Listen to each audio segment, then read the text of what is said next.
Hello, magandang araw po sa ating lahat. Dito naman po tayo ngayon sa isang makabuluhang video ngunit walang kwenta. Kasama po natin si Carbonel po na dati hong mamamahayag ng Pilipinas na siya ngayon ay kumukontra sa mga kasamaang ginagawa ng PDP laban, lalong-lalo na po itong si Robin Padilla. Ayan naman, ito ang kanyang sinabi. Pakinggan natin. Kasamaan, ikaw ay haram na Muslim. Ikaw ay kampon ni Robin Padilla. Haram. Big sabihin, peke. Ha? Isa kang peke. Pekeng Muslim. Okay? May nalalaman ka pang luhod-luhod. Di ko no. Uy! At siya man na. Isang haram na Muslim. Isang peking Muslim. Pag ikaw ay kumakampi sa kasamaan, ikaw ay haram na Muslim. Ikaw ay kampon ni Robin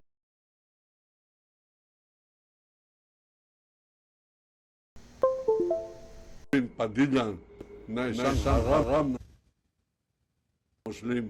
Isang peking Muslim. Pag ikaw ay kumakampi sa kasamaan, ikaw ay haram na Muslim.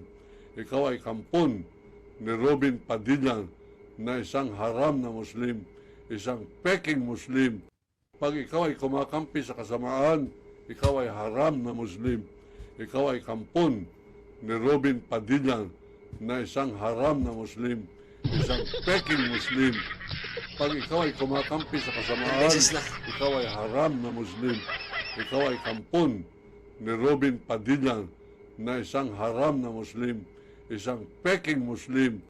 Pag ikaw ay kumakampi sa kasamaan, ikaw ay haram na Muslim. Ikaw ay kampon ni Robin Padilla na isang haram na Muslim. Isang peking Muslim. Pag ikaw ay kumakampi sa kasamaan, ikaw ay haram na Muslim. Ikaw ay kampon ni Robin Padilla.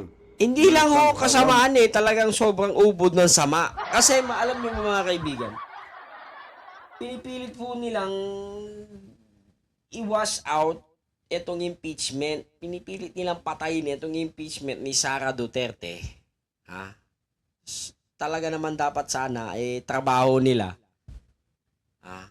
Nakakapin. Kaso kitang-kita ho yung mga pagpapabor nila talagang sarado utak nila talagang kahit na may ebidensya, punong-puno ng pagpipresenta sa prosecution, talagang bias na bias po yung boto nila talagang kung halimbawa, napatunayan talaga, etc. etc. Ang magiging boto po nila ay talagang no pa rin, no, acquittal pa rin po. Yun ho Dapat ho tanggalin Talagang masama sila. Kaya naman Carbonel, na dapat hamunin mo na naman ng duelo ng mga Duterte.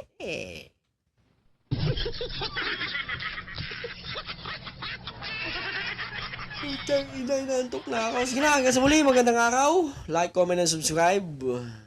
Adios.